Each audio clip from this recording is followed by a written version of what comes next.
Good morning. Good morning. Good glitchy Wednesday morning. There's a couple glitches there right at the top. I am Manila Chan. That over there is Ted Rall. You're tuned in to the Ted Manila Information Show, or just TMI Show for short, where we bring you way too much information. Of course, the big news this week is shock. People are talking about peace in, you want to say peace in the Middle East. It's just never going to happen, Ted. But peace in Ukraine. So that's going to be our main topic a little later on in the show. But before we get to that, we're going to give you some headline news and try to avoid F-bombs in the first 8 minutes as you guys tune in, so we're not dinged, apparently by the YouTube censors. And we are live Monday through Friday, 10 a.m. Eastern. So guys, please be sure to like and follow the show wherever you're watching. Every like, every thumbs up, every share goes such a long way in helping us bro this little program. Maybe that's what we're missing. We're missing bros. We need more bros. We do need more bros. I mean, it worked for Trump. I mean, truly, that's the bro vote. Really, or more accurately, the bro support, right? The tech bro support. Mm-hmm.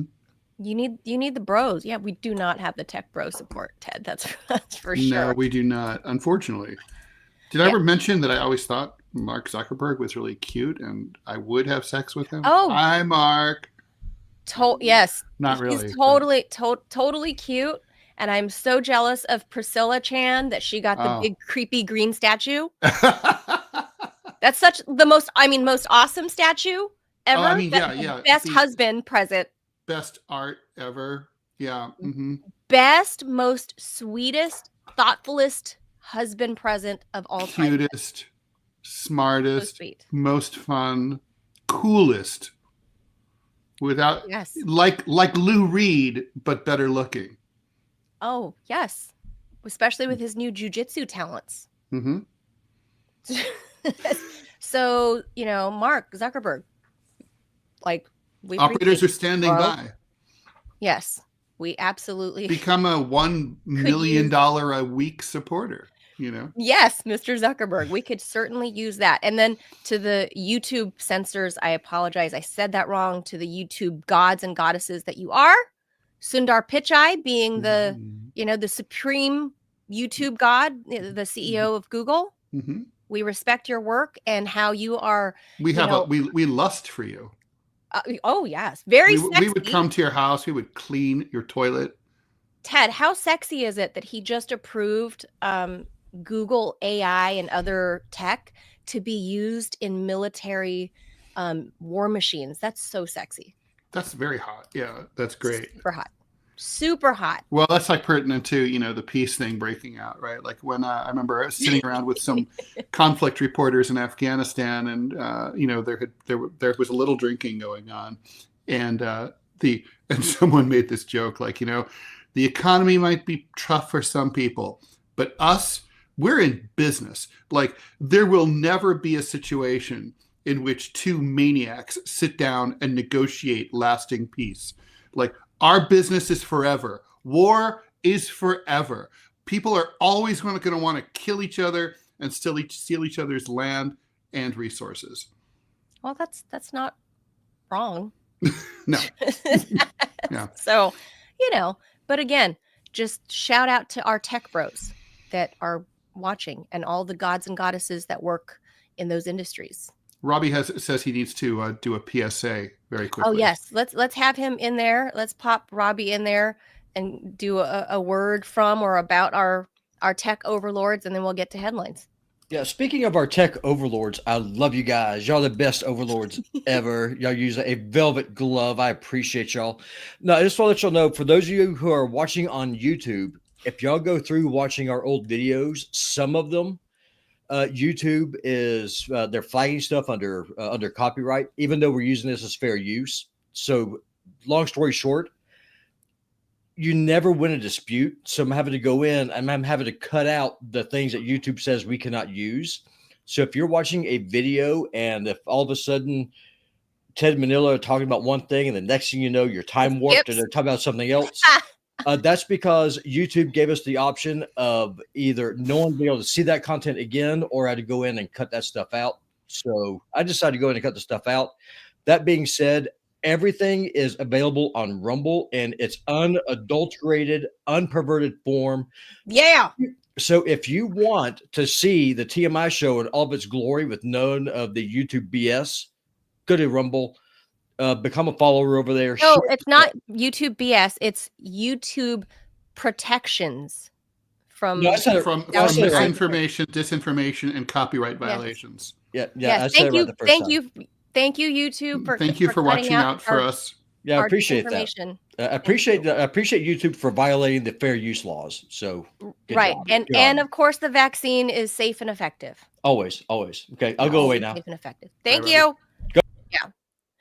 Go to Rumble. That's what I cut Robbie out. Yes, go to Rumble. That's where you can hear everything unadulterated. If you care. Yeah. If you want to hear what we're like, the part that he was talking about yesterday is clipped out, and you're gonna just hear Ted and I suddenly at the end be laughing and joking the whole time about the whole thing. If you want to see what's so funny, you'll have to go to the Rumble version of that show, of yesterday's show, about the COVID anniversary. Because, if you don't find a little levity, Ted, I mean, you're just going to be depressed, right? So, That's true. With that, we should probably hop over to some headline news. So let's jaws it. Let's do it. The first high-level contact between the two sides since Putin's invasion of Ukraine in February 2022, the United States and Russia met in Saudi Arabia yesterday in order to hash out plans to end the Ukraine war and reestablish ties. The Trump administration wants to end the Russo-Ukrainian conflict as quickly as possible and reset its relations with Russia completely, and possibly shake up NATO as well, although we're not sure what that would look like. Russia wants at least Ukraine's explicit neutrality and to disarm, but also a broader U.S.-Russia agreement on global issues, which would allow no more sanctions from the U.S. and possibly Europe, if the U.S. can lean on the Europeans to do that. Nothing concrete was agreed on the key issues, such as where to draw armistice lines, how to police them so that the war doesn't start again, and what post-war Ukraine looks like politically, or what's in store for Russia-U.S. relations more broadly. But there's now a groundwork for further talks. In other words, they did all the rough contours about, like, here's the agenda of the stuff that we're going to need to talk about, and here's where we broadly want to get to. So now it's the hows that come next. They both agreed to reappoint ambassadors to each other and stop and resupply their embassy staff, because both sides have had a tit-for-tat series of retaliatory kicking out of each other's consular and embassy staffing. It's more important for the messages it sent than the actual results. That, according to Alex Brideau, Russia director at Eurasia Group, it says that Trump is okay with the U.S. talking to Russia on equal footing, something Putin has sought for years. And by the way, why would any president of the United States not talk to any other head of state on an equal footing, much less a country as huge and important as Russia? And nuclear-y, Ted. Yeah, nuclear-y. And and also a fellow member of the UN Security Council, permanent member. That's the thing, right? It's like, it's all of this American exceptionalism that's just like spread like the COVID virus. And this is the safe and effective vaccine mode, is if you talk to other people like you respect them. Imagine that. Right. Imagine that, Ted. And imagine that those people are your equal, your counterpart. So, Manila, I take interest in, I don't know if you read in the New York Times or the New York Post, like the app where they have all the comments where people comment on the articles. But I was reading the comments related to this story. And, they're flooded. Probably 9 out of 10 comments is like basically along the lines of Trump is selling out Ukraine, Trump is sucking up to Putin, blah, blah, blah. And then there's 1 out of 10 that's like, talks about how Ukraine and Zelensky provoked all this, or how the Ukrainians got used as dupes by like the Obama administration and and then the Biden administration to provoke the Russians needlessly into a stupid war that they couldn't possibly win. I mean, do you think these are all like? Do you think that's really public opinion in the? I really, this is an honest question. I don't know. What do you think is public opinion in the U.S.? Do you think it's really so Russophobic? I think that reflects. Or do you think so? It's 9 out of 10 people really are that in the tank for Ukraine? I don't think quite 9 out of 10, but at least I would say at least 7 out of 10. So you don't think it's like bots or whatever? Oh, I'm sure when you're reading the comments online, but I think generally the there vibe are a lot of bots. After at this point, 3 solid years of tainting the well about what's actually happening on the ground, like such as the Ukrainians are winning. But then you go back a total now of 6 or 7 years, 8 years even, 8 years at this point about Trump. We just saw in that article, Ted, that you and I were reading that from the New York Times, they are still pushing the Russia collusion hoax that's been debunked like 1,001 times, every up and down, left and right, every which way. It has been debunked that Russia did not interfere in the 2016 elections to help that guy. This is according to the U.S. CIA, right? So like it just didn't happen. Like there's literally zero evidence of it. There was no collusion, and they did not, interfere in American elections the first go around to get this guy in office. No. But the New York Times is still pushing that, Ted. It is the paper of record, and people, just news outlets everywhere, the Rachel Maddows of the world, have spread this poison for 8 years. So after 8 years of this constant bombardment of fake news and anti-Russia, anti-Russo rhetoric. Yeah, Putin wants to invade Europe. Yes.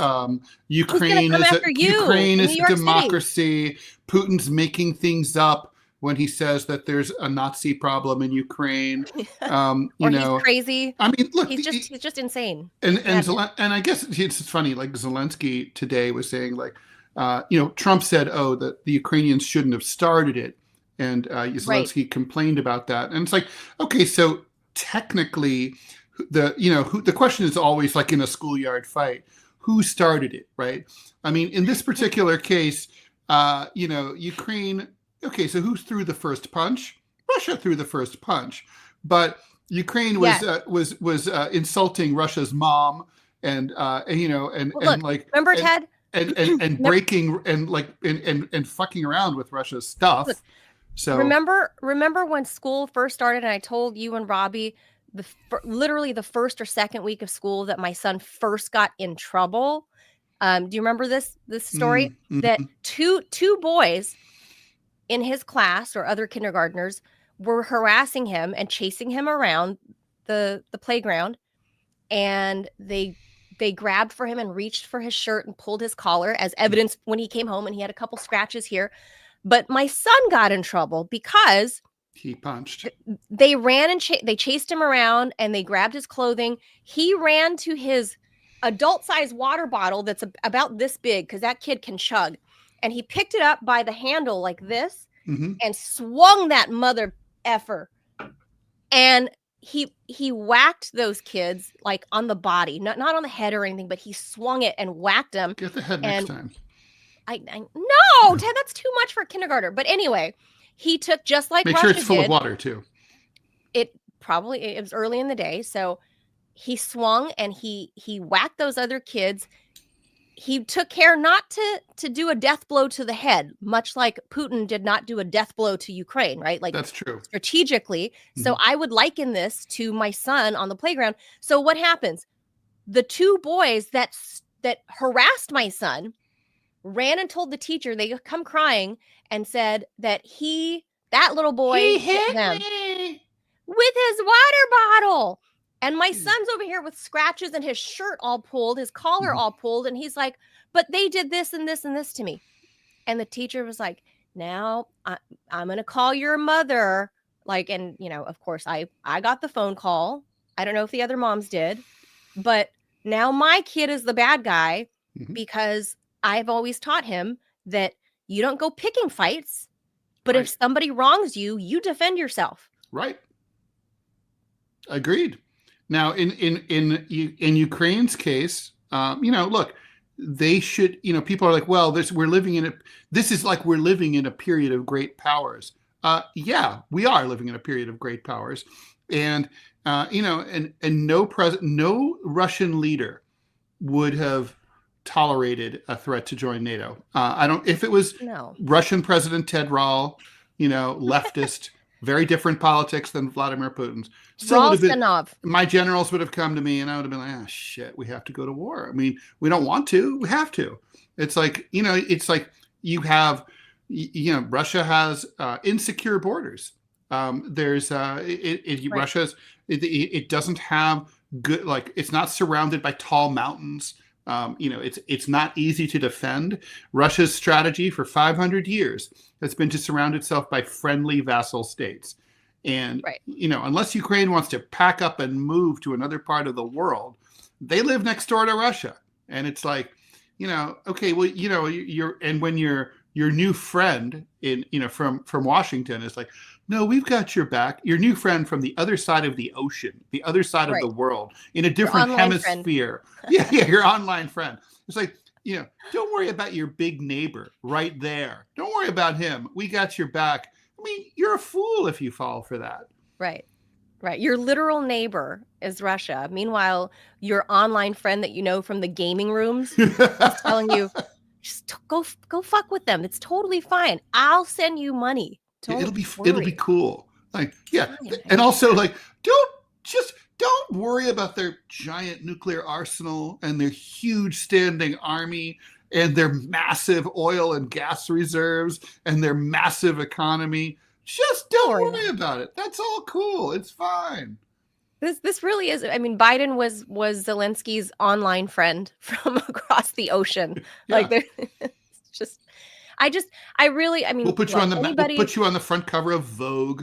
It'll be great. God. It'll be great. You'll love it.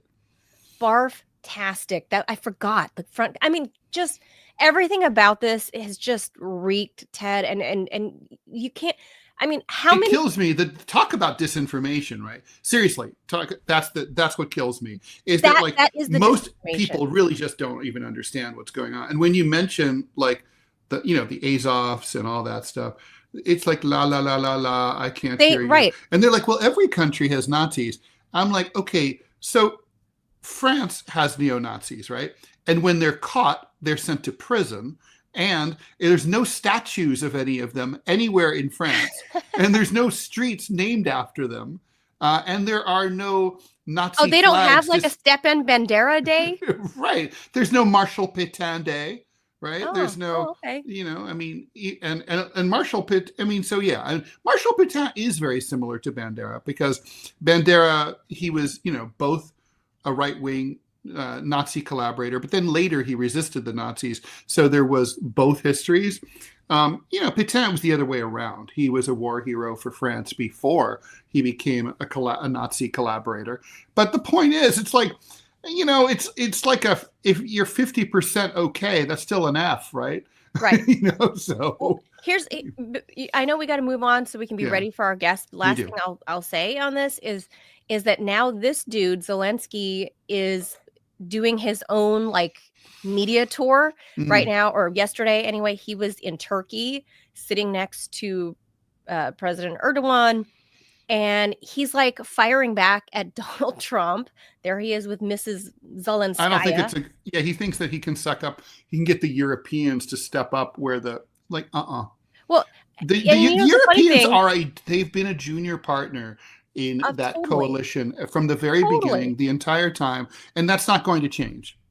And I think sucking up to Turkey is not really going to do much because Turkey has always played all sides of every organization that they're a member of, and it's inherent to their geography. They're half in Europe, half in Asia.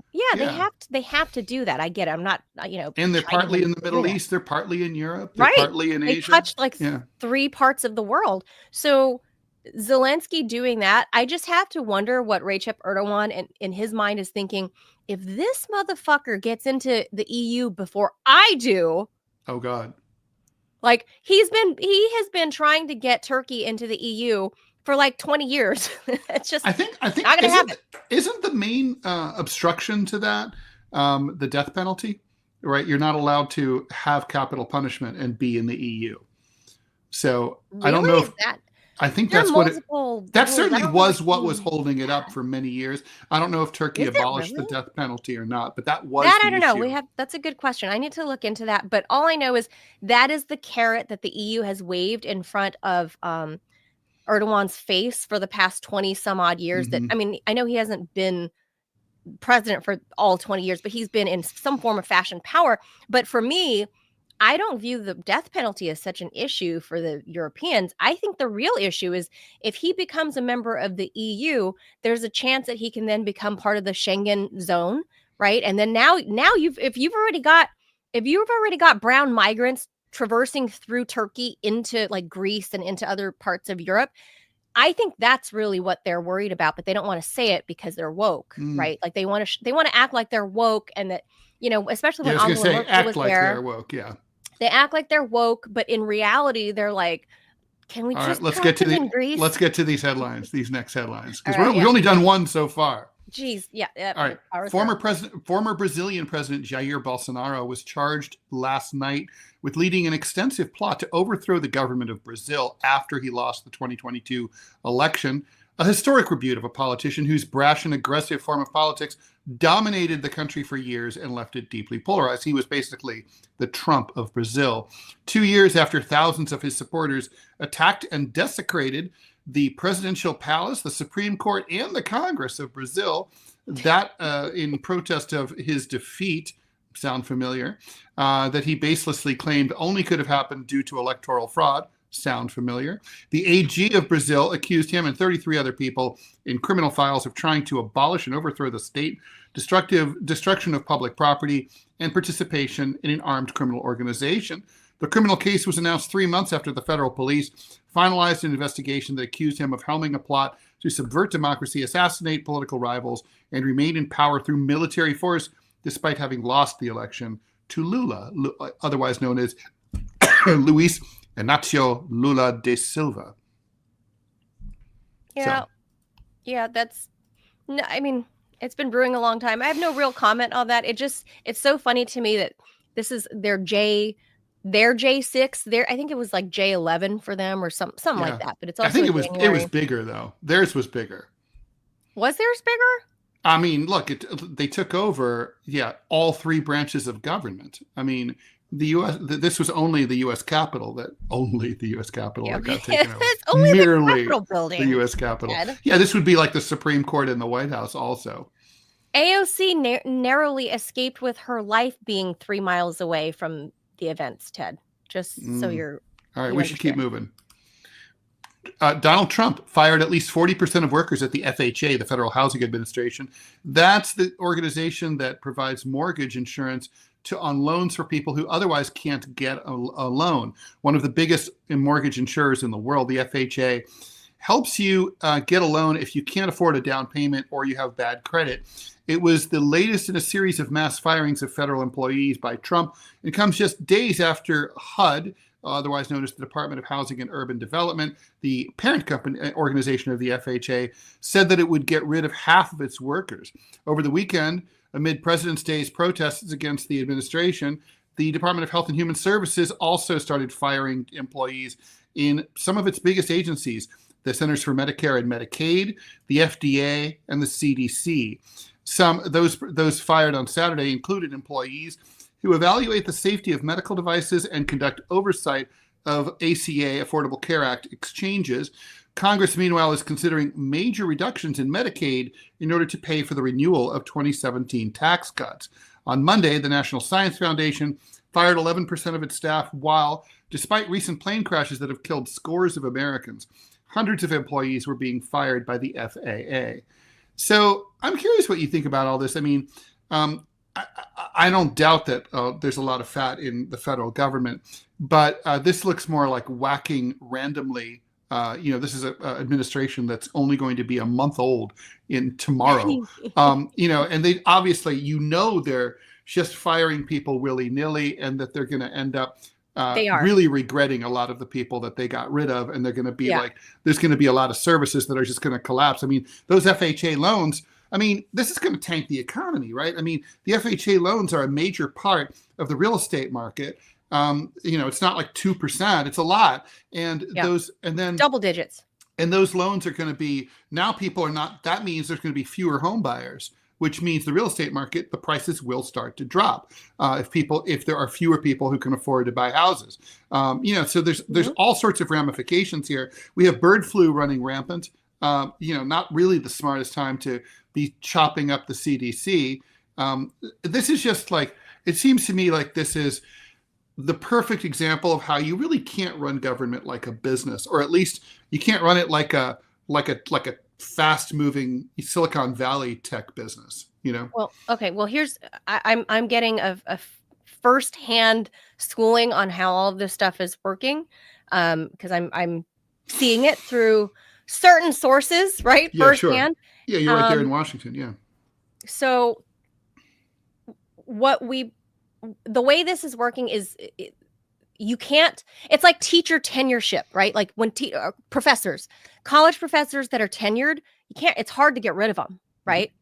But you can get rid very easily, even if they're the best performing junior level professors, associate professors, adjuncts, just goodbye. If they need to cut some fat somewhere, save some money somewhere, even the best young, the most wonderful brand new professors you've brought in that students love and rave about on, Rate My Professor, if that website still exists. It does. It does. But those are the first to go because they're the easiest to get rid of. If you're looking at this purely in a financial manner, which I feel like Doge and Trump that's what they're doing. I don't think they get it. I think they don't understand the government they haven't gotten in there and studied. The truth is, this should have been a two-part thing. They should have gone in there and shadowed these agencies for 6 months, and then started to, go after cuts. But Doge is supposedly only going to exist for the first 6 months. So, right. And Elon's gone. Yeah, after that. We will see. Maybe that's true, maybe not. So he has to act swiftly. And while this is, I would view as a haphazard way of trimming the amount on your payroll. The other part is when they first offered those early layoffs, or not layoffs, early retirements or whatever to people, resignations. Right. So I know for a fact that there are people in the U.S. government who were planning on retiring this year anyways. Right. So they got so they were like, oh, this is out. Great. Yeah. Yeah. So they were like a month out and they're like, oh shit, I'm going to get 9 months worth of buyout or 7 months worth of buyout. Yeah. Like, okay, I'm just going to submit an early resignation, get my full retirement plus 7, 8, 9 months of pay. So there were a ton of people that were doing that. There's a ton of people that were just unhappy, because working for, the Fed it kind of sucks. Like there's so much bureaucracy. So I think these are multiple dumb ways of getting rid of government workers. And I think there's a chance that the good ones that had good reviews can come back after the dust settles. So I think they're just chopping everywhere first. Well, the problem is that then they're not going to be able to, they will be able to rehire some, but not all of the people that they're going to lose a lot of talent. So some people will be like, okay, well, I'm going to go start my own business, or I'm already, doing something else. So I'll get another job. I don't think it's not the smartest way to obviously trim your payroll. No.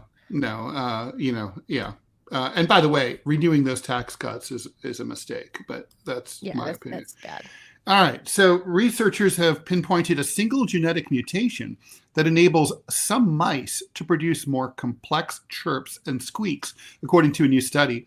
The results suggest that a single protein variant is largely responsible, or may be largely responsible, for the emergence of complex language. Interest arose in the NOVA1 gene more than a decade ago, when it was found to be just one of about 24 that's identical in most mammals, except for humans. Mice without any copy of the gene at all die shortly after birth. In the current study, mice engineered with the mutated version produce more complex sounds beginning at birth. The change was reportedly most notable in mating vocalizations between males and females. Previous studies reveal ancient human relatives like Neanderthals possessed the original gene, while at least 99.99% of modern humans carry the variant. Researchers believe the mutation probably had significant evolutionary benefits and appeared after Homo sapiens split from other species about 300,000 years ago. I love this. One really fascinating theory. So the orcas and dolphins can talk, and now the mice can talk. We're dead. They can sing. They can. Yeah, I mean, so weird. It's going to be It's really cool. And there's a theory that when early primates, some of them became carnivorous. That the brain grew and developed, and then there was that's when this gene started to appear. So basically, the human meat yummy. Meat, it's got basically meat makes you smart. So humans evolved to eat meat, no question about it. Doesn't mean you don't, you can't live your life as a vegetarian or vegan, healthily, albeit grouchily. But you can do it. Oh, look at those mice. They're so cute.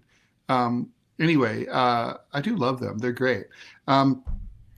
Anyway, so it's very interesting. So the ability to talk is absolutely, of course, if you think about it, super important to, our dominance as a species. Oh, yeah, obviously.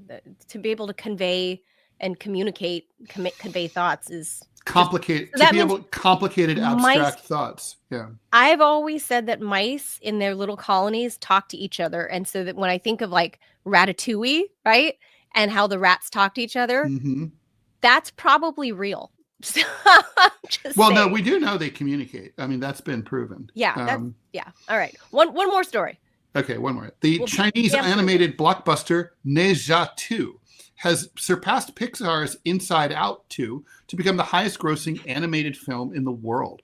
According to ticketing platform Maoyan, the film has amassed 12.3 billion yuan, that's about 1.69 billion US dollars, in global box office revenue. That makes it the 8th biggest grossing film of all time. Directed by Yang Yu, also known as Jiaozi, Ne Zha 2 is a sequel to the 2019 hit Ne Zha. Inspired by the 16th century Chinese novel, The Investiture of the Gods, the film follows a young hero with magical abilities as he defends the fortress town of Chengtangguan, obviously. Unlike Hollywood animated films, which rely on international markets, more than 99% of Ne Zha 2's earnings have come from mainland China. Well, that's not surprising. The film has also made history in IMAX. It's the highest growing IMAX release in China, with $106 million in earnings, surpassing Avengers Endgame with $83 million. Its strong performance helped propel China's box office to a record-breaking Lunar New Year season.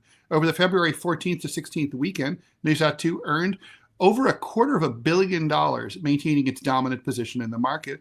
China's theatrical market has had a strong start in 2025. Total box office earnings have reached over almost $3 billion, nearly double the same period last year. With Ne Zha 2 continuing its run, the film industry in China is experiencing one of its most successful opening to the year. I got to say, we still haven't really, our film industry has not really recovered from COVID. I mean, it's almost like Hollywood has forgotten how to make movies. They do remakes of everything. Yeah, I mean, and the movies that are supposed to be good, like nominated for the Oscars and stuff, are not. They're not good. They're not really good. And in 2018, none of these films would have made a dent. They would have all been dogs. Terrible. Right. And there were problems with the industry before, too many superhero movies and stuff. But still, they just aren't produced. My agent tells me there's just Hollywood's just not producing much. there's not enough in production. Not There's good not enough quality. not enough in pipeline. A lot of it's just like they're lost. It's very strange. Rudderless Hollywood. It's a bunch of junk being produced. But look, this to me speaks to how far the Asian and writ large the international film industry has really, really advanced and matured. If you remember during COVID, the biggest show on Netflix was Squid Games. True. Squid Game was humongo. And then a couple years before that, Parasite, the Korean film, won the Oscar. Best film. Like Ted, the Asian markets are coming up with unique and very interesting scripts and storylines. We're seeing, and I know, as much as I hate the woke stuff, I will say it's awesome for the kid in me to see characters on TV, on mainstream TV, which is now Netflix, to see people that look like me. You know what I mean? There's an overrepresentation, obviously, of other minorities. Proves that, look, most moviegoers in the United States are white or non-Asian, certainly. Yeah. And so, and obviously, it's like Black people don't mind going to see a movie where most of the characters are Asian, or white people don't mind either. It's about storytelling. It's not about. It's not about that. I want to see people who look like me. I don't go to the movies and say I want to see a 60-year-old, a 61-year-old Western European dude. Like, I don't care about that. I want to see a cool movie. Yeah, I don't care. It's not my first care, but the main thing to me is what am I seeing on the screen? Is it captivating? Is it interesting? Is it thought-provoking? Does it, tingle my senses somehow? And I gotta say, I've been very impressed by the Asian creativity that's coming to market in what we would traditionally call Hollywood. So I don't know right now, I would say South Korea is really the dominant player here in producing.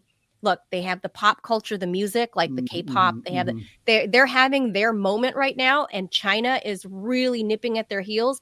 So I think it's really amazing to see creators from the Far East coming up with a totally different perspective of films. Because like I said, here in America and in Hollywood, they are doing just redos or part 4s and 5s and whatever of stuff that's already been there a long time. So I think bravo to the Asian markets coming up with creative storylines and visuals. Where are you seeing? You're not going to see visuals like this, right? No, it's cool. No, for sure. I mean, look, China's film industry. China's made great movies for decades. I mean, obviously. Very cool. All right. So with that, we'll end that there. We'll do our Siskel and Ebert impressions another day. Yeah. I don't know if people even know who they are anymore. Oh, that's so sad. I sat next to Roger Ebert at a party one time.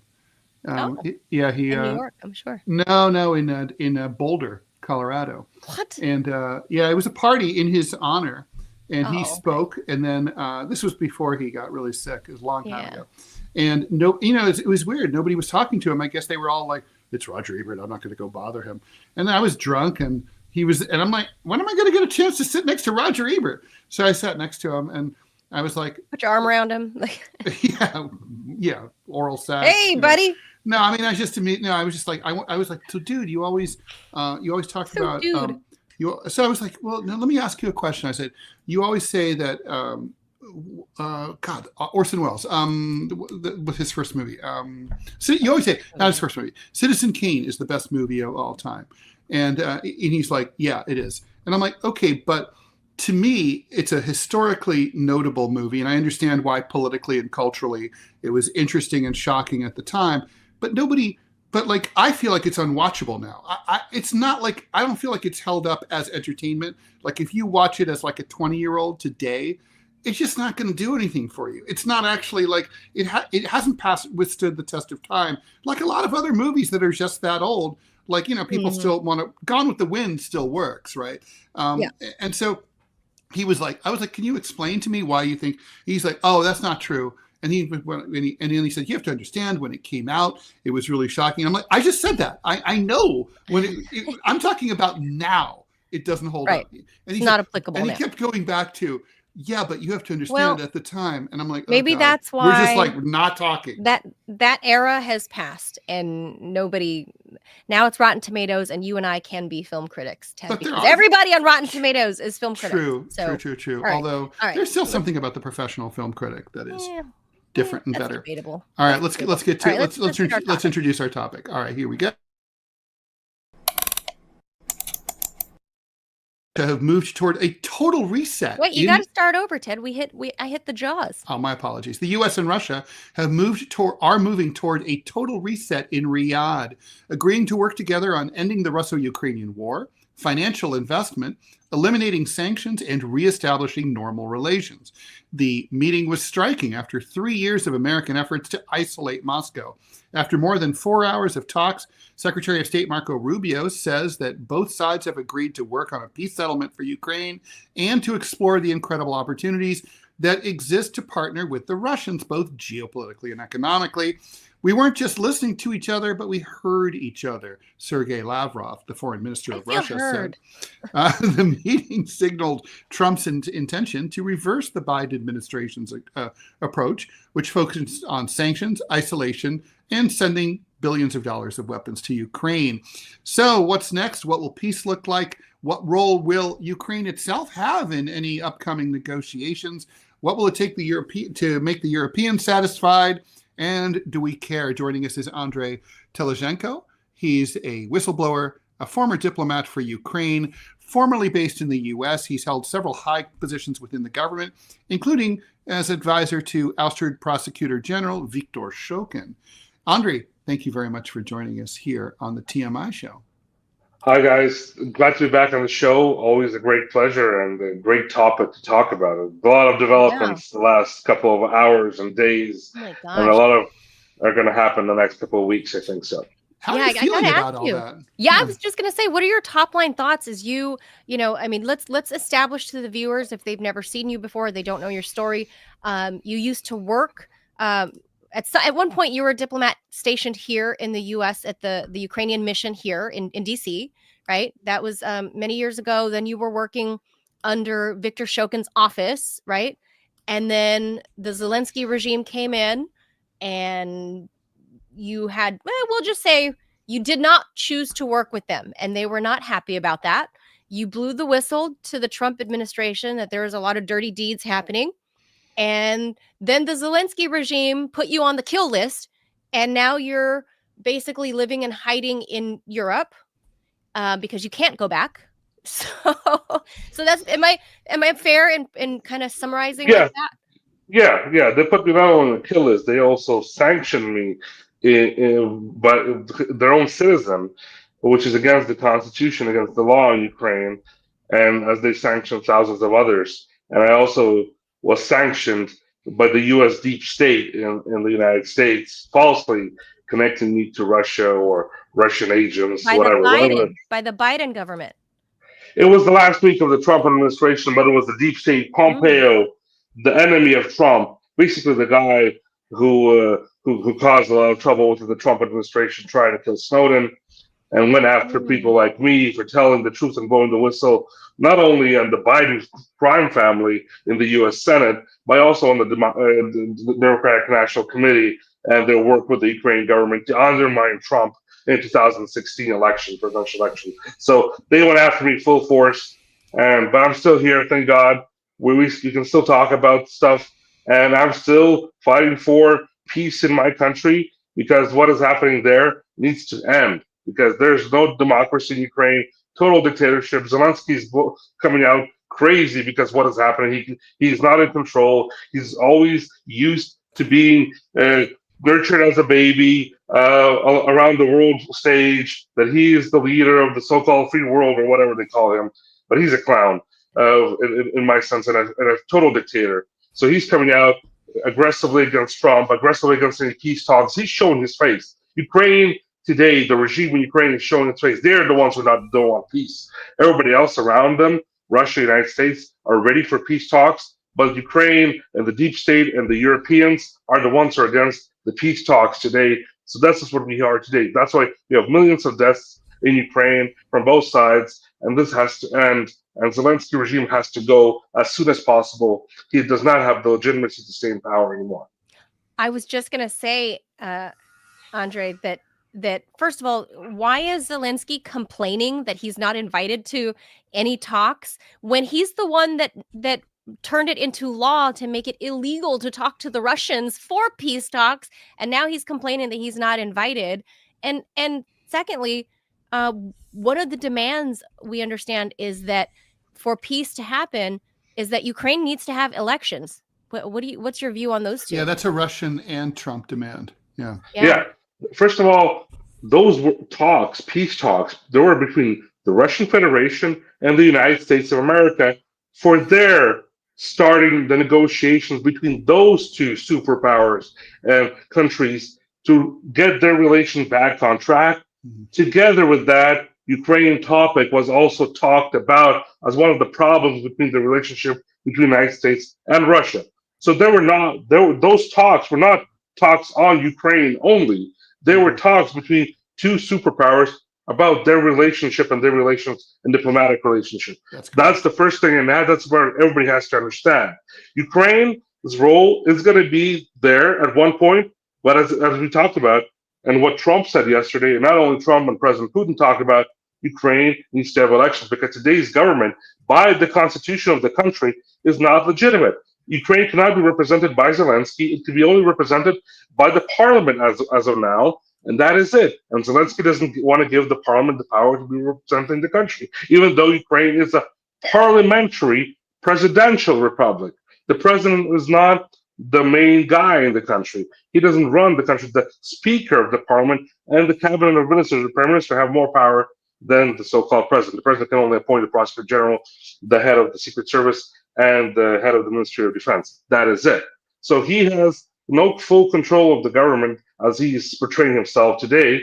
He just wants to stay in power because he was part of a money laundering machine for the deep state, for the globalists who are right now not only took over Ukraine and waged this war using Ukrainians against Russia, but took over America today. That's why there's been a clean house in Washington. So this is all very complicated, but at the same time very simple if you just follow those statements published by the officials and look into that. Don't look into whatever is like people like Zelensky are talking about. Officials, the president of Russia and the president of the United States, and the minister of foreign affairs of Russia and Marco Rubio, the head of State Department. You follow those statements, you'll understand what the picture is there. Go ahead, Manila. Oh, I was going to say. So I mean, my theory is that I always like to think ahead where we're going to end up here, and I don't know if there's going to be new elections in Ukraine before a peace settlement is negotiated. But I imagine what we're going to end up with is I can't imagine that we're going to have like a lot of exchange of territory. I imagine that the line will be wherever the line of combat ends is probably going to be the borders of the Donbass, which is controlled by Russia. Crimea, probably Ukraine will be expected and required to accept and formally recognize the annexation of Crimea. I imagine in the end we'll end up with the Donbass sort of a dotted line, sort of an independent zone, kind of like Kurdistan in Iraq. It's technically the world recognizes it as being in Ukraine, but in reality, it's administered and aligned with Russia and annexed to Russia. And Ukraine is free to join the EU if they want, but not NATO. And that both countries agree to treat each other not as adversaries or enemies. And that's the security guarantee. What do you think? I think that there's been more to that that we are hearing publicly, and because that so-called 3-point peace plan or whatever it was mentioned abroad, Lavrov spoke about it yesterday. He actually mentioned it to Rubio during the peace talks, and Rubio said that was false. It's a fake. So there's something more that they're discussing, I believe, and what I think and what I hope Ukraine as a Ukrainian to see that United States will leave Ukraine alone. First of all, get all the foreign intel groups out of Ukraine. Leave only the diplomatic corps there, Ukraine is part of the Slavic world. Ukraine should be a sovereign, neutral, independent country without joining NATO. And of course, yes, Ukraine lost all those territories which we could have gained back if we went agreed on to the Minsk agreements. We could have had Donbass back as an autonomy, and we would have no war. Then we could have had Istanbul. We could have not lost all that territory. We lost it because Zelensky wanted war. And so today we have what we have today. Ukraine's going to be left in that part, what we see today, or on the borderlines of when the war is going to end and the front line. But Ukraine has to be a neutral, independent country, sovereign from foreign international rule by the United States or any Western so-called countries of the Anglo-Saxon world. Nobody's going into Ottawa or London saying, "Oh, they have to join the ODKB, be part of Russia." Whatever. Nobody's even talking about that. Why is the United States 10,000 miles away getting into Ukrainians' business? It has to go. It's over. This has to end right now. And that's what I think Ukrainians want. They want their lives back together. And they will then decide what will be next. For the elections, that's my point of view, a simple situation on the peace deal, what the United States has to do, I think, to start the peace negotiations and to show that they're ready to leave Ukraine alone, because Ukraine for them is like Vietnam, as it was for the United States before. Second of all, on the elections, yes, Ukraine needs elections, but the situation right now, the problem is there's no real opposition in Ukraine. You cannot. Who do you decide from? Poroshenko, Timoshenko, the so-called Arestovich, they're all connected to the globalists and the deep state, the Soros people who waged this war in Ukraine. They will want to continue this war. Again, they're worse than Zelensky, even because they're at least a bit smarter. They understand politics, and they'll try to maneuver themselves, and they will try to continue this war, if not today, then tomorrow. So there's nobody to choose it from today. So the agreement, if it will be the elections, to have a legal government who will sign the peace deals with Russia, then have a neutral government agreed upon both sides and the Ukrainians inside also, that will then lead Ukraine into new elections afterwards at some time that will have all sides be taken part of together. Because right now, I don't think it's possible to have real good elections in this situation because you have nobody to choose it from. People can vote. People will vote, and I think some of them will come back. Somebody will vote from abroad. The question is, will the people from Russia who fled to Russia during this war from Ukraine will be able to vote? Because their voice also has to be heard. They're also Ukrainians. So a lot of questions here are raised. What will be next in this situation?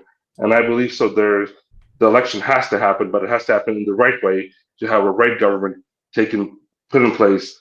Then we won't have any questions to it. If there's a stick in the bicycle wheel here, it would be the Europeans, right? The Europeans, they've been a junior partner in this proxy war against Russia in Ukraine, but they've been a junior partner, right? So if the U.S. is like, we're out, and the U.S. is obviously highly influential in Europe. The U.S. is the dominant partner in NATO, the founding partner of NATO. Can the U.S. just tell the Europeans to stand down and shut up, or is there really any credible? Is what people like President Macron is what they're saying, and Keir Starmer? Is this like just empty rhetoric for domestic consumption, or is there really some chance they would continue to supply Ukraine and maybe even send troops to support Ukraine to keep the war going? First of all, troops of what? They don't have the capability of the United Nations Peace Corps. They're going to be invading a country. Having foreign troops of any other country on the soil of Ukraine would be a target. That's what Russia talked about. And they're right, because the only possibility of foreign peace or peacekeepers can be from the United Nations, agreed upon all countries within the United Nations Security Council. That's one thing. Second of all, Europe today has no ability to be in the negotiation table because they were part of the peace deals on the Minsk Accords, and then they basically let them all down. And they went in public a couple of 2 years ago, Merkel and then Hollande and Poroshenko went public and said, "Oh, we signed a peace deal in Minsk, but we didn't want them to agree upon them or make them happen because we wanted to move the Ukrainian army to fight the war with Russia, and they were proud of it. So the Europeans already have showed their face in this. They're not wanting peace; they want war. And I think the globalists are right now trying to restructure their positions from the United States, from Washington itself, because they're being totally destroyed there, which is good. Because they're not good for America, they're not good for any country in the world, and they're putting their focus on Europe, like the UK. Macron, who's also part of the Rothschild family, basically he's controlled by the globalists. The future chancellor of Germany, Merz, is the former BlackRock representative in Germany. So all these people are the globalist representatives. They will try to continue to wage this war with whatever money is left and then suck it out of Europe, which already has no money. The German economy is falling apart. The French economy is falling apart. There's no economical growth, zero economical growth of Germany and France less than last year. So this is what the result is. But they're still going to pay for the war in Ukraine and try to not have peace when there's peace talks happening. So everybody's showing their face today. I don't think Europe will survive this. Europe is being destroyed from both sides by the United States. Because they are basically put them on the needle of their gas and paying more and more money for U.S. gas. That was the Europeans' choice. They had cheaper gas, which they survived on from Russia. They were choice to blow up the Nord Stream 2 and then continue and lose their sovereignty. So Europe today is not sovereign. Europe today is fully controlled by the globalists. Not all of it. Orban, Fico, they're all they're independent characters. They're independent presidents. But everybody else in Europe, there's a big question to them. Can they be trusted to be on the negotiating table to represent a peace deal? They cannot. So, Andy, what about the I would say it's kind of like the fit that Zelensky is having as he's, galloping around from Paris the other day and then today Turkey and he's now, I don't know, I feel like he's acting a little more brave. Do you think there's something behind that? He's firing back at Donald Trump, saying that Trump is being surrounded by disinformation and that he's not hearing the truth or the reality on the ground. Whereas people I feel like all three of us would argue just the opposite, was that, prior to him coming to office, the US population and the Western population was being fed false information about the facts on the ground in the war in Ukraine, what it looked like, how actually devastating it's been for the population of Ukraine, because Zelensky was the one going around saying, we're winning, and our people aren't dying, and painting a really rosy picture. Yeah, he said they were going to they were going to go all the way to Moscow and overthrow Putin. Yeah, that's what they started with this war. That's what their agenda is. Nobody's talking about the Western agenda in this also. The Western agenda, which failed completely, they thought it was within the 3 months of the war, when the beginning when the war started between Ukraine and Russia, that the two Slavic countries. That's what Brzezinski wrote to Reagan. This is when in 1985 they had this plan in the White House to try to destroy Russia from within. They first destroyed the Soviet Union, then they tried to go after Russia and take it apart in 50 pieces and get their resources, and they failed. Nobody's talking about that. The West, the globalists failed. The warmongers failed. So that's one thing. Zelensky today chose the side of the globalists. He still is their puppet. He sold out to them. He sold out to the MI6 in 2019. The Brits are still controlling the narrative today. And I said the globalists are moving towards Europe, and that's where the trouble is going to start coming from for peace in Ukraine. They will try to continue to funnel money and weapons, whatever they are left of to Ukraine, and continue maybe guerrilla warfare against Russia.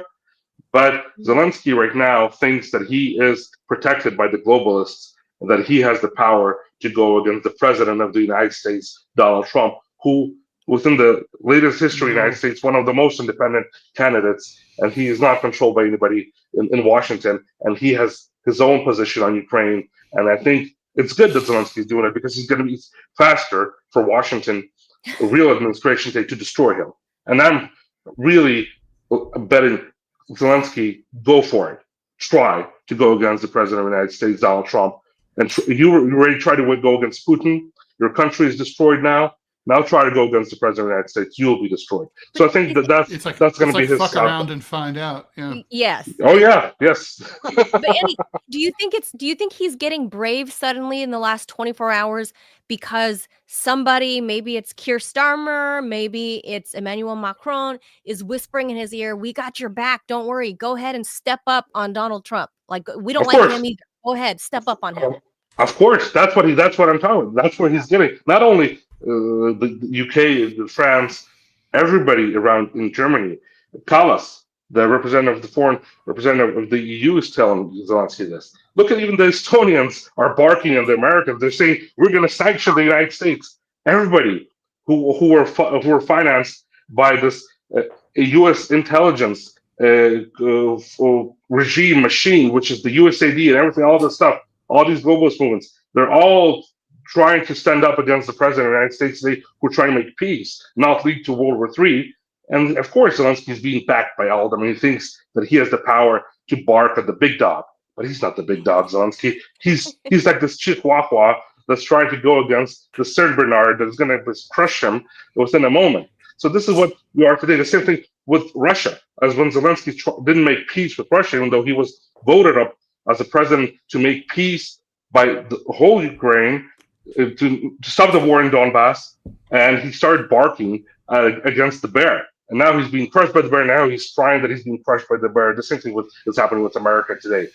Everybody is in Europe, all these warmongers, Starmer, Macron, the Germans, everybody is trying to get Zelensky on board to continue this war, and they're trying to sabotage these peace agreements. I think Zelensky is going to do anything in his hands, even terrorist acts around the globe, or try to go against false flag. Anything that he can to continue this war. Remember the hittings of Chernobyl before the Munich Peace Security Conference. What a coincidence! No, the Russians never hit any nuclear station in Ukraine, and right before the Munich Security Conference, they hit one.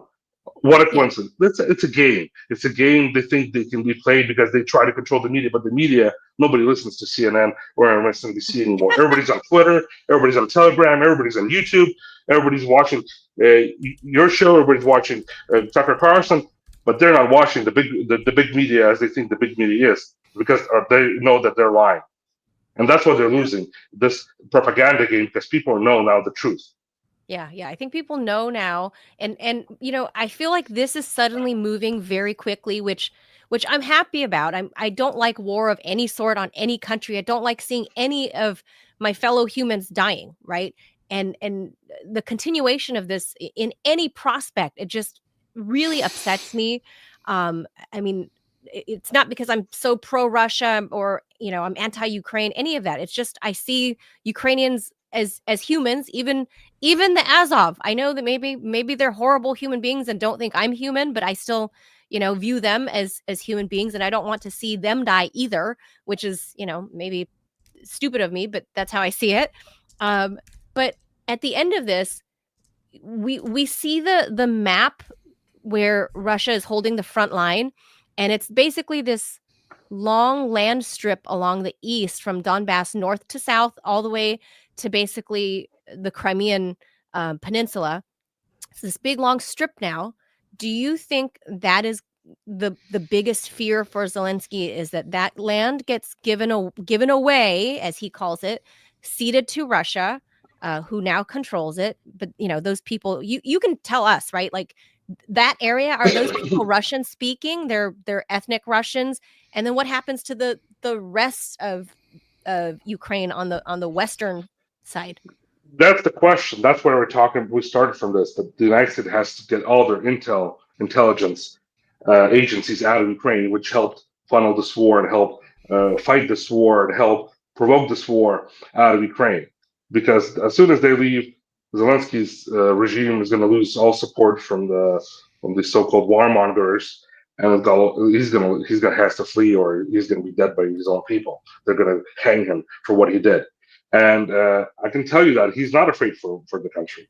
Everybody's thinking, oh, Zelensky, he's the president, legitimate, not legitimate, whatever thinks what, but not legitimate. For me, he thinks about the people, about the country, that for him is a fear that Ukraine is divided.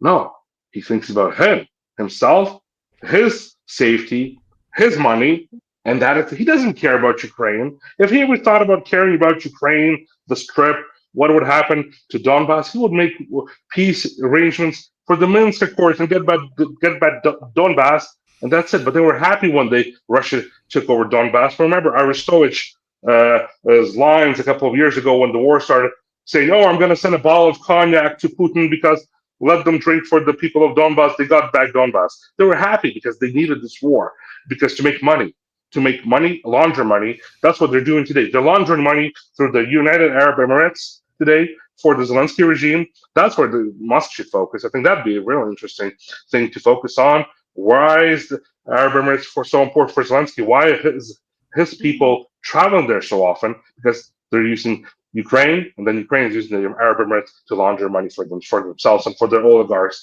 to the West. That's what is happening. That's what Zelensky cares about. And Russia is moving pretty fast. It's now by the Dnipropetrovsk region, which is they may come in anytime soon, any day now. Odessa is next. There's a lot of Russian speaking, not only in those areas in the eastern Ukraine. There's a lot of Russians, ethnic Russians. My grandfather is from Sevastopol, from my mother's side. I'm Russian, and also I'm Ukrainian and I'm Russian. So I have no problem with that ethnically, because we were one nation, we were one country for more than 400 years. More than 400 years, we were one country under the Russian Empire and then under the Soviet Union. So we are together in all this, and that's why we were divided and put apart. Oh, Russia's different and we're different. No, that's why everybody has to understand.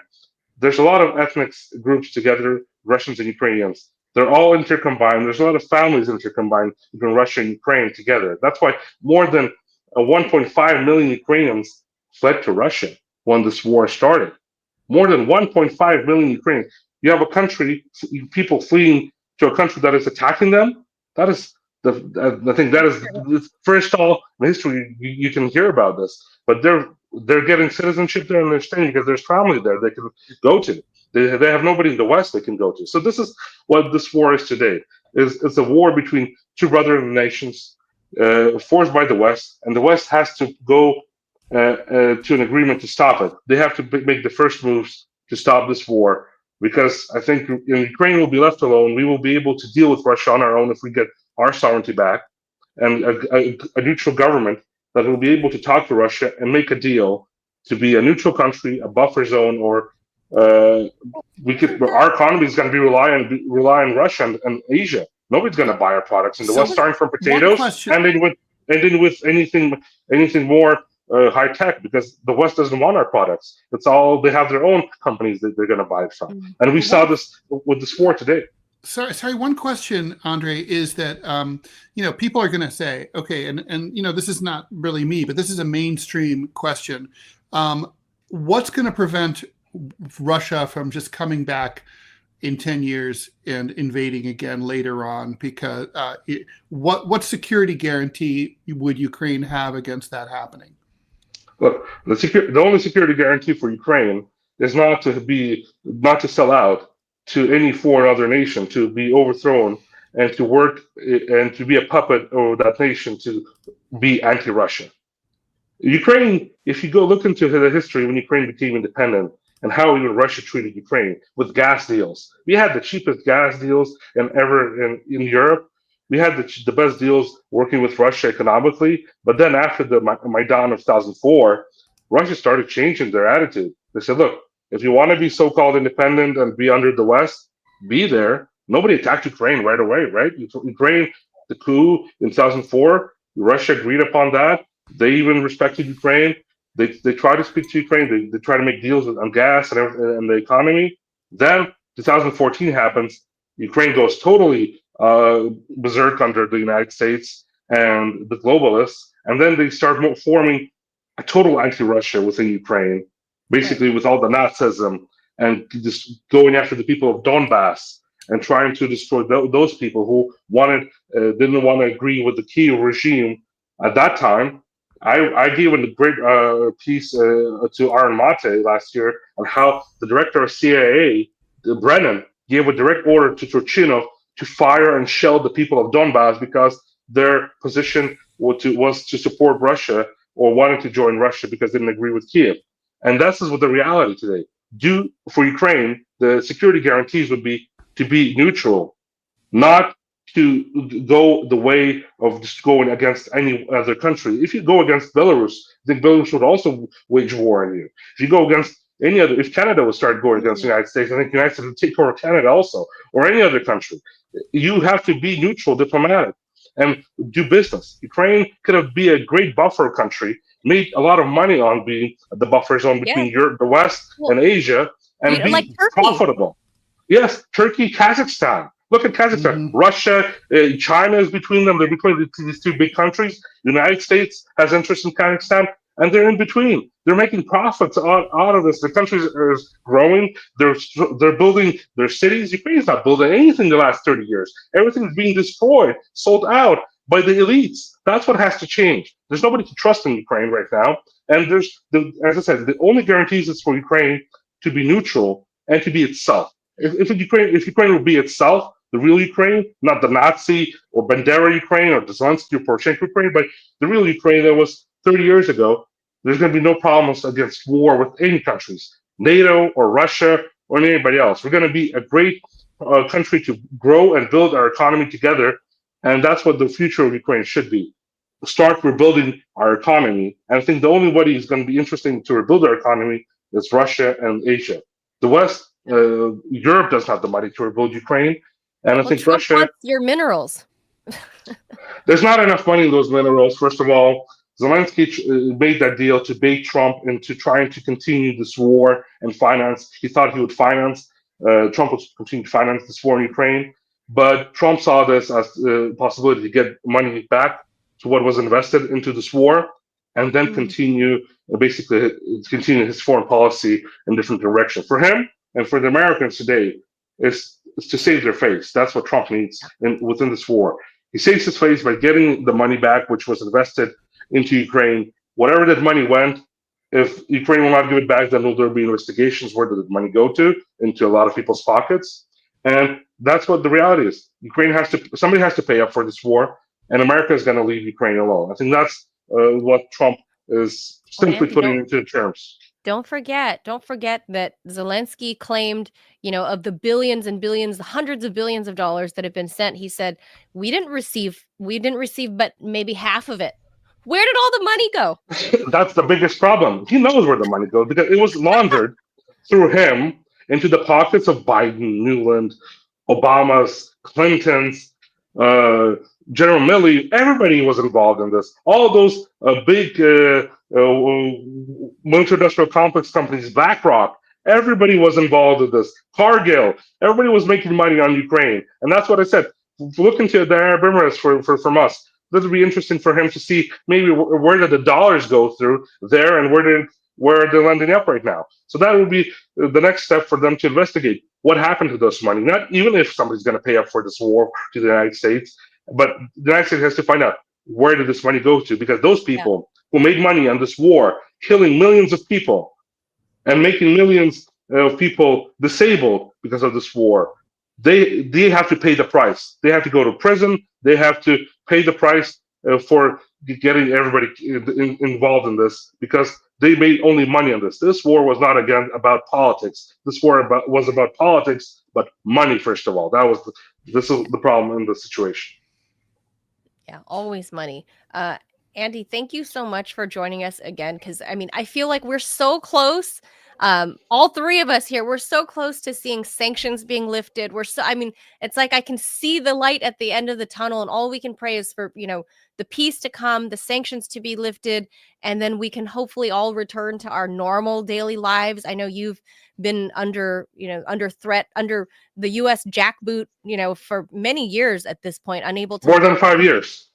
Unable to have like a normal job, pursue your profession, have a bank account, all that stuff. It's horrible what's happened to you, and that you can't go home to your homeland for many reasons, but mostly because they'll kill you. So yeah, they took away my country from me. That's why I'm continuing to fight. People are asking me, why am I doing this? I'm not making money on this. I'm doing this because they took away my home country. And that's why I'm going to continue fighting until I get my home country back, at least peace in there. That's what, as a citizen, a normal citizen, I can do at least something small. But I think it will be something like this could maybe help somebody to understand what is happening in Ukraine and Russia today. I think you have a lot of contacts that will listen to you this time around. So hopefully this time they can move that ball forward and listen to what you have to say. Andrei Telezhenko, he is a whistleblower, a former diplomat for Ukraine. He used to be based here in the U.S. That's why he speaks English so well.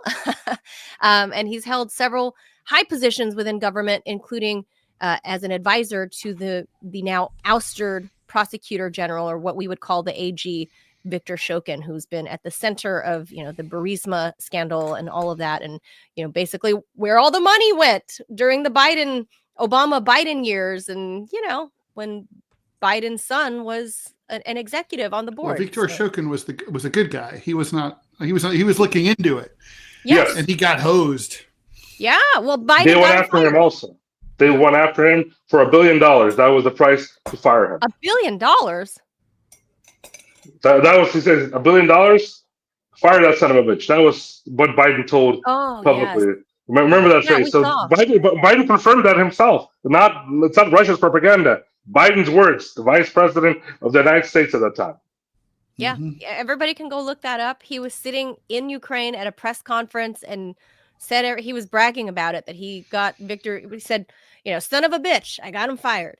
And if everybody listens what we were talking about, my testimony in the U.S. Senate in 2020 and my testimony to the Federal Election Commission, I think Biden would have never been also elected. And if the press and the U.S. intel would not lie about people like me, which they did to the U.S. senators and to the public, I think we would have a different situation in the world. Maybe we have no war. But no, the dark side prevailed at one point, but hopefully the good will prevail back. And with God's help, peace will be brought to the world. I hope so. I hope you're right, Andy. I always appreciate your insight because you've been in the diplomatic world, you've seen it unfold, and then you became part of the story, tragically. So I appreciate you making time for us. Many blessings and peace to you and your family. I hope we get to talk to you again soon when, who knows, a week from now, peace might break out. So there's a terrible danger to the military-industrial complex. John Bolton's beard or mustache is on fire right now. Oh yeah, so is Pompeo's ass. So,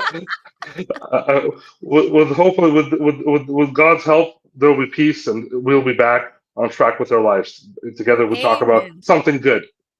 Amen. I hope so. Thank you so much, Andy. We'll talk to you again next time. Thank you.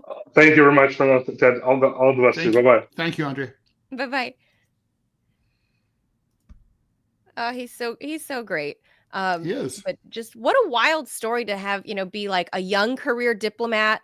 And that's the best time, right, Ted? Like when you're young and like just starting out in your career, you have all of this crazy like integrity, and you have like these things you believe in, right? Like truth and honesty. And I mean, because even journalists, that's how we all start. And then at some point the world wears you down and you're just like, all right, I'm part of the cog. And I like, it just either that or you jump ship like I did, right? And get out of the mainstream.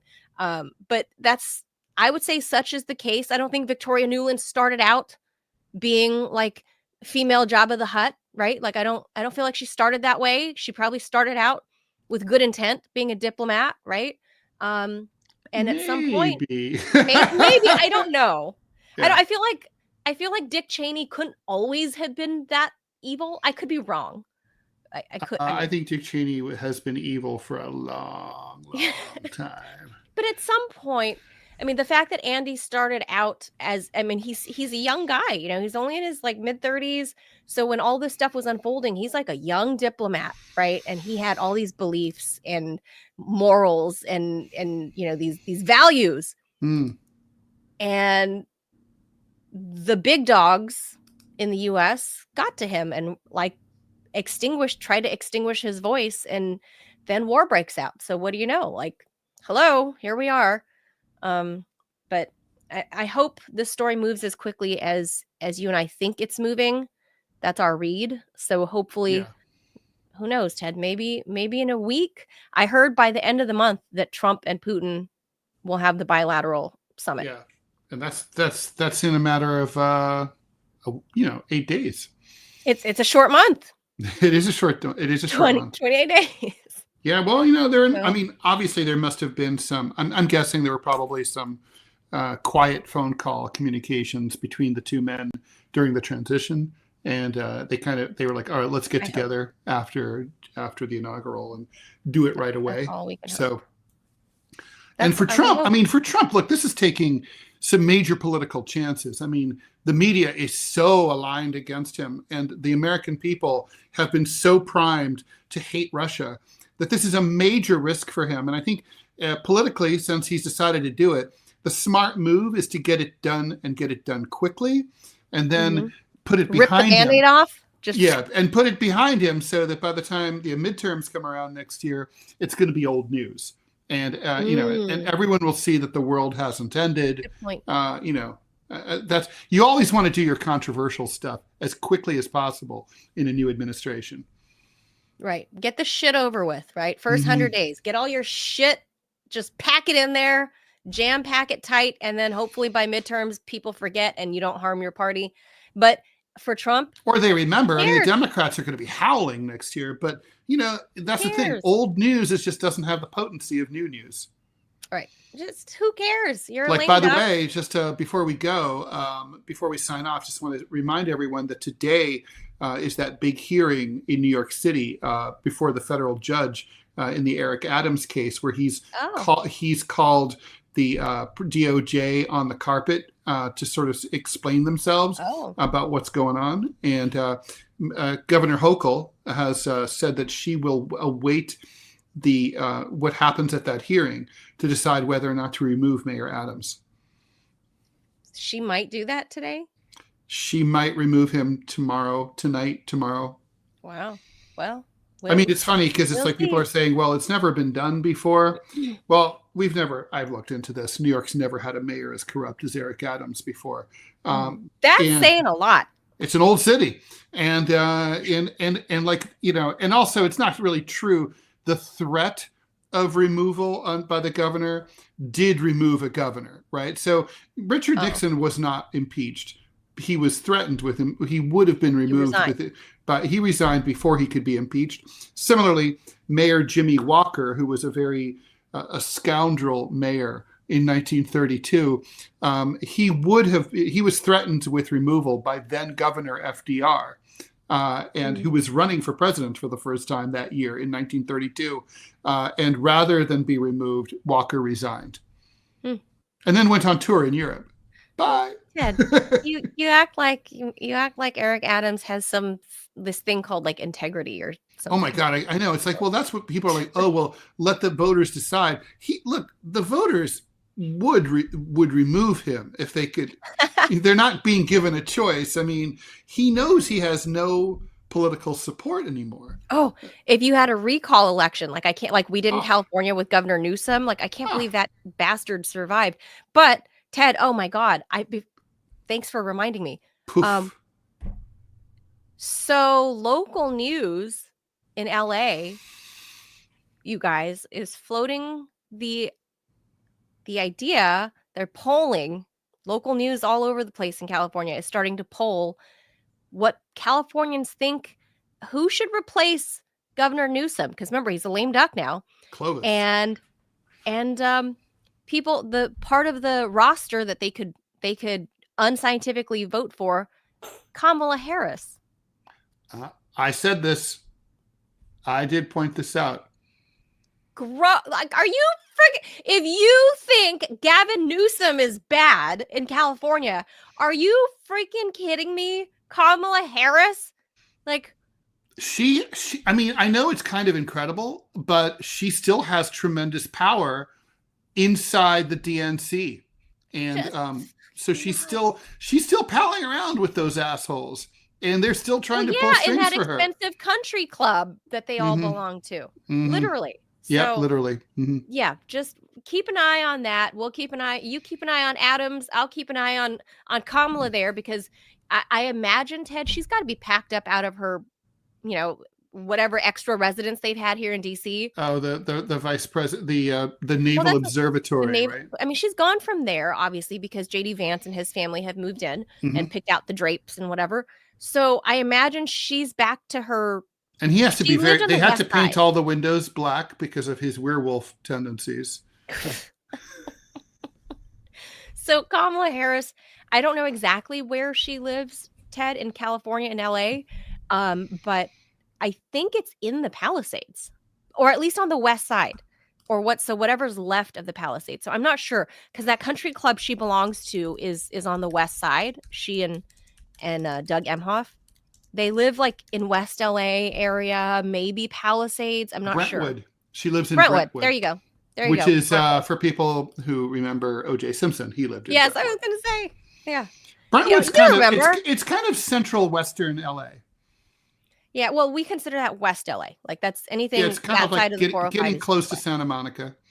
Yeah, that's all West LA. So she's out there on the west side, as we call it. And it's pretty nice there. Oh yeah, I'll tell you, if KTLA she's a News, rich lady. I mean, she's rich. Yeah. If KTLA News is floating around this thing on their social media about what do you think, should Kamala Harris replace Gavin Newsom, that means her PR people, because this is how it works, Ted, you know this, her PR people have begun fishing around local media, Clear Channel Radio, or local Fox LA or whatever, to plant the story idea, to grease the wheels, because that might be her next gig. I thought she was going to go tail between her legs, get hammered out in the open, and just be done with politics, go on speaking tours, write a couple books, and friggin' call it a day. But I guess not. I guess, you're drunk with power and you need more of it. It's a drug, man. It's a drug. All right. That does it for me and Ted. We're going to be back. Oh, I won't be back tomorrow. Tomorrow's Thursday. Producer Robbie will be filling in. I will be at CPAC, the, conservative pep rally that they have every year, right across the river there in, at the Gaylord. How do things get wild at CPAC? Because, my impression is that up the right wingers are perverts and kinksters and drunkards and drug users, because they're all like sort of privately uptight. But in reality, they're all rolling Pete Hegseth style, orgies. I don't go whatever. to the parties. I'm just going to the actual event during the daytime where things are PG. But you hear about things. I hear about things, and I have an official press credential, so I will be there. Last time I was there. I will say, having attended RNC and DNC in the past, the Republicans, they party harder. Really? And they break a lot more of the commandments. Let's put it that way. Oh my. Well, this is not my first rodeo at CPAC. The last time I was there in the press green area, stirring my coffee next to Mike Pompeo, the walrus, that's when he got the phone call. Trump had just left the stage, and Pompeo's aide comes running. Mr. Pompeo, or excuse me, I keep calling Pompeo Walrus. Bolton. I'm stirring my coffee next to Bolton in the green area, and his guy comes running, and I'm thinking, oh shit, he really is going to get the national security advisor job. He really fucking is. And sure enough, I hear the kid talking to him, and he's like, right when? Now, okay. Puts his coffee down and books it across the venue to wherever they had Donald Trump stuffed away. And that's how I watched it unfold. Wow. And so who knows what I'll see this year. I love those moments. I'll tell one of mine, then we should get out of here. I was walking a little bit drunk. I say that too often, right? That doesn't make me look good. A lot of your stories. A lot of those stories are like that. That's true. Time. I'm gonna have to look into myself. I'm walking up Broadway in New York City on Upper West Side, and it was 1998, and I see a whole I think it was on West 70th Street, right off Broadway, between Broadway and West End Avenue, or between Broadway and Riverside Drive, where I see like a press conference of some sort being held at the top of a set of stairs of a brownstone. I don't stop to check it out. I just walk by and keep going and went and caught the subway. When I get home, I turn on local news, and it's some lady named Linda Tripp, and that's her announcing that she knows something about the president up to doing something with a lady named Monica, who used to be Linda Tripp's friend and colleague. Blah blah blah. Yeah. So, and I was like, that's really weird. I walked right by there when that was happening. Dude, I just walked past her. Yeah. I also I'm going to be sober. Another time, be 10 in the morning. was actually sober, and I was walking by. I saw what's her name, Kate Moss, being thrown out of that hotel when she and her boyfriend, Johnny Depp at the time. Johnny Depp, that's right. They had just been arrested for trashing a hotel room. The 90s, man. In Hell's Kitchen. And, and I was like, who's the skinny bitch? And then it was like, I know that skinny bitch. And then she's super famous. Very famous. She was like the it girl of the I don't 90s. think any model's been as famous as her since. She was like the it girl. So I think she was the last one where it was like, holy shit. Of it girls, and then now it's just a bunch of Instagram whatever. But that's a whole different conversation for another day. That could be an interesting topic too. So I'm not going to be here tomorrow. What was the topic we were talking about pre-show? Wait, you're not here tomorrow? Tomorrow's Thursday. I'm going to be at CPAC. Yeah, but so no show? No, Robbie's filling in. Oh well, thanks for letting me know. We did in our earlier chat. Yeah. You weren't paying attention. All right, you got to remind me about these things. I'm going to pop Robbie. What are we doing tomorrow? What are we doing? Listen. I don't even know. What are we doing? Is Robbie in there? I'm here. Robbie. What are we doing tomorrow? We could just have a talk shit about Manila. I'm not going to be here. We'll just talk shit about Manila the entire time. Well, in all fairness, Manila does take more time off than you and me to combine. That's true. Now, granted, but this is a work trip. Yeah. But no. Why don't you do the show from CPAC? Nothing's going on at 10 o'clock in the morning at CPAC. Yes. They're all like hungover. You could do it from there. Tomorrow's the start. I should have ideas for tomorrow's show. Tomorrow's the start. Show. What do you want to do? I will. Yes, I'm going to tell you now. Yeah. No, we do it out off air. No, tomorrow. That. No, I'm not. If I can get a good connection, maybe I'll phone in, or maybe I'll video in. Just do it on your phone. You're the one who told me to buy one of these little things. Buy one of these. No, that's what I'm saying. If I can get a good connection, but I've been there. You're in DC. You're gonna have a good connection. Before. You're gonna be. Yeah, we're gonna meet. What are you talking about? You guys, there's 8,000 media there, all using. You're staying in a hotel. Wi-Fi. I'm not staying in the hotel. I'm just going to the event. I don't need to. Why would I need to stay at a hotel when it's literally 8 minutes from my house? Okay, all right. Well, anyway, the point is, I'm sure you can get a signal. Anyway, so if you can get a signal, you were saying, then maybe I will FaceTime in and then show you guys what it looks like from the event. But I'm going to see if I can try to get a signal. But I don't want you to count on me being here. Is the thing. Okay. If not, I'm going to get sound bites. I'm going to chase after people because I'm going to be official. Get us an interview. That's what I'm trying to do. That's my Manila. point. I'm gonna let y'all know right now. I'm throwing you under the bus and putting you on notice. I just told USA on the Rumble chat we're gonna have our first premium episode on locals next week. So it's going to happen. Okay. Then. Maybe CPAC. Wait, CPAC going on that long? No, I have other ideas. Robbie hasn't told us, and so thanks, producer Robbie. You're welcome. So, Robbie, what are we doing tomorrow? I think we should talk about Trump trying to blow up the housing market, because how you said that he's going to drive housing prices down. I don't say that's a bad thing for me. That's a very good thing, because I would like to actually one day own a house. So maybe we can get an economic guy. I hear you. That would obviously allow. I mean, the housing market is currently frozen, so it's just overvalued. Well, people are. I mean, people are asking ridiculous prices, and people aren't buying. So, because you got to remember you got to remember my default position, Ted, is burn it all down. So I know. So let's do it. I respect that, but all right, we can do that. So maybe let's see what happens. Adams might be toast tomorrow, in which case we'll have to do that. I'll let you boys figure out tomorrow. No promises that I'm going to be able to pop on, but I'm going to be at CPAC tomorrow morning. If I can get on air with you, I'm going to try. Oh, if I And can. Last Always time I excuses. was there Always again, excuses. besides Bolton, I had Sebastian Gorka mic'd up, ready to talk until he realized who I was. And then he de-mic'd and ran away from me as fast as he could. Did you scream, "Why did you touch my boob"? I should have said, I started laughing. I mean, Sebastian Gorka was like, come on, dude, really? He was like, wait, what did you say your name was again? And I told him, and he was like, it dawned on him.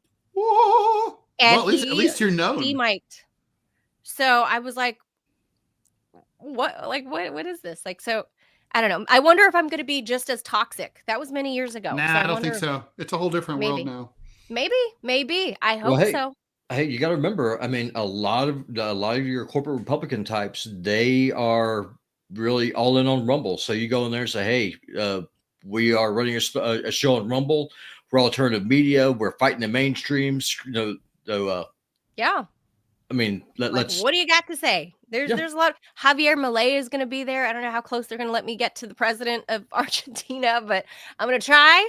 He's not John Bolton. Hey, he likes chainsaws. Just take him one with a little bow tie on it. So here you go. There's a lot of people that's going to be there tomorrow. Get us someone interesting. Not everyone is trying to get. I know. Well, Mike Rowe is going to be speaking there from Dirty Jobs. Okay, well, I don't care about him. I like him. I would talk to him. What a cool media gig he's had the past 25 years doing Dirty Jobs. Like that's pretty cool. I saw it one time. I was like, no, I mean, I get the appeal. Yeah, I like Mike Rowe. Hey, just interview Thomas Massey. That'd be good. If I see Gorka again, hey, Gorka, remember me? Don't waste your time. He does unless he has some dementia, he remembers you. Yeah, just assume the worst. I find that assuming the worst rarely disappoints me. I'm gonna try. All right, guys. You guys will have these two boys tomorrow. Maybe I'll pop in. So we'll see you. At least I'll be back Friday. So the team will be back together fully on Friday. Maybe I'll have some great sound bites. Maybe I'll have moments of people running away, Ted. Yeah. We'll show it. Hey, and for those of you who are watching, this is literally how our meetings go on the back end. We're trying to figure out what the show is going to be on the next day. This is it. So, hey, let's talk about this. No, it's crazy. Yes. No, that's stupid. Like, no. That's the point. Yeah. And while we're at it, Manila, you got to do your socials. You do. Oh, God. No, that's like, no, I'm shaming you now on like international, whatever. Yeah. You got it. I mean, what is the point if you don't do it? Twitter. I don't give a shit about that. You got to do everything. You got to do Blue Sky, LinkedIn, Facebook fan. Hey, y'all need to help me. Y'all need to help me and Ted troll Manila because she does not like to share her own show, which makes no sense. It's ridiculous. No, it's like if a show falls in the woods, it doesn't get a click. I share my social the stuff on Twitter. That's right. We just heard that thing I use. Yeah, we heard that's you. All. That's the thing. That's the only thing I use. Right. Say the same thing again. That's not an answer. That's just those are just words. I don't use the other stuff. In fact, it's not really a discussion. It's a demand. You have to do it. They're demanding that. Yeah, like right now, you're Zelensky. I'm Putin. I'm saying what's what. You got to just do it. So I'm Trump. Hey, well, that fits. Because I mean, in some ways, yeah. Yeah, and I've always been sympathetic to Russia. So, yeah. Yeah, we'll talk. Robbie or somebody set it up for me, and you can pose as me. Just promote the show. Okay, actually, yeah, that works, right, Robbie? Yeah, I'll use some AI. Because I'll put something. You know how many social medias of my own? Send your passwords to Robbie. No. Do you know how many social medias of my own that I actually have an account to that I never log into because I hate social media? I don't log into them. You're a media person, Manila. You don't have that choice. We've just solved the problem. You're going to send your passwords to Robbie? I hate them. Wait, yes? Sure. In front of everyone? I don't want to run them. I hate social media. Is that a yes or no? Oh my God, you're so you should go work for government. You are so hard to pin down.